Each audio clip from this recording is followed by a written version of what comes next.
और घर का जो छोटा मनक होता है, घर का जो छोटा बेटा होता है, घर की जो छोटी बेटी होती है, घर की जो छोटी संतान होती है, माता पिता का जो प्रेम होता है वो छोटे के प्रति जरा ज्यादा होता है।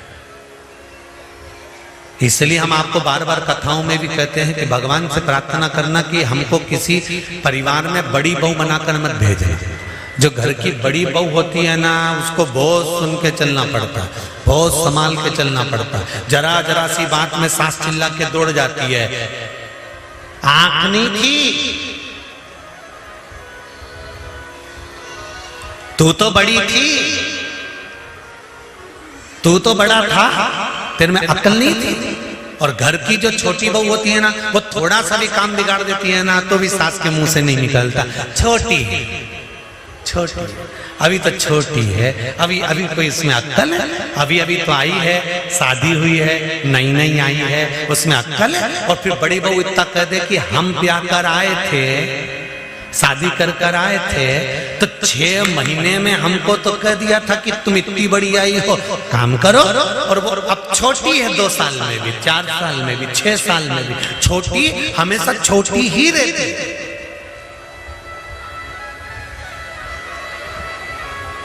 छोटी हमेशा छोटी है और बड़ी हमेशा बड़ी ही रहती है। वो कोई भी काम अगर बात अगर कुछ भी जरा से भी मेहमान ज्यादा आ गए ना, तो कहा किससे जाता है, तू तो बड़ी थी ना, कम से कम पहले तुझको आना चाहिए।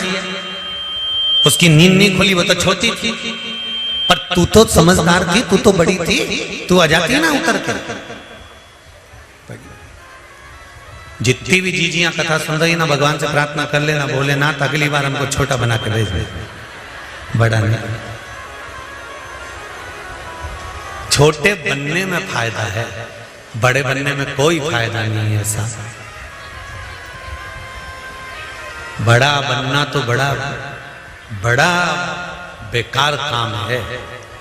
कोई हमसे पूछे ना, तो हम तो स्पष्ट कह दें जिंदगी में कि कभी बड़े मत बनना। ट्रेन में सफर भी करो और बाथरूम भी जाओ ना, तो 4 वीडियो बनाने वाले मिल जाते हैं कि महाराज गए हैं तो फोटो खींचे। अब ये स्थिति, पंडित जी सत्य कह रहे हैं महाराज। अगर छोटे हो ना, कहां जा रहे हो, कहां आ रहे हो, क्या कर रहे हो, क्या बोल रहे हो, कोई मतलब नहीं रहता।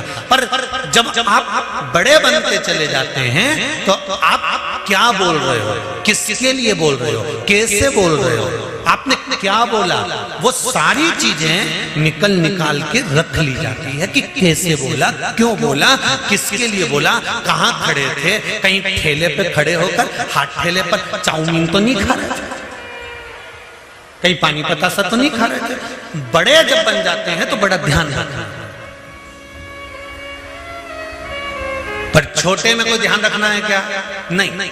शिव महापुराण की कथा कर रही है, जब तक तुम छोटे हो, तुम्हारी गोदड़ी अगर गंदी भी कर दोगे तो उसको मां जम के बोलो जरा धो देगी। अगर बचपन में गोदड़ी गंदी करी तो माँ धो देती है, पर जवानी में अधेड़ी में अगर कोई शरीर गंदा हो गया, ये गोदड़ी गंदी हो गई, तो इसको माँ नहीं धो सकती। इस गोदड़ी को तो फिर हमें खुद को धोना पड़ेगा, क्योंकि बच्चा जब बड़ा हो जाता है तो माँ भी कह देती है थप्पड़ मार के, इतना बड़ा हो गया अभी भी गंदगी कर रहा है, चल अपने कपड़े खुद धो।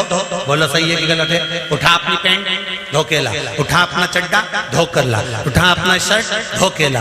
अब तो तू बड़ा हो गया, अपने कपड़े तो खुद धो सकता है। जब छोटे थे तब माँ धोती थी, जब बड़े हो गए और अगर कपड़ा गंदा हो गया, गोदड़ी गंदी हो गई, तो उसको कोई नहीं धोएगा, धोना तुमको पड़ेगा। उसी तरह बचपन का किया गया कर्म भगवान माफ कर सकता है, पर जवानी और अधेड़ी में किए गए कर्मों को भगवान माफ नहीं करता, उसे भोगना ही पड़ता।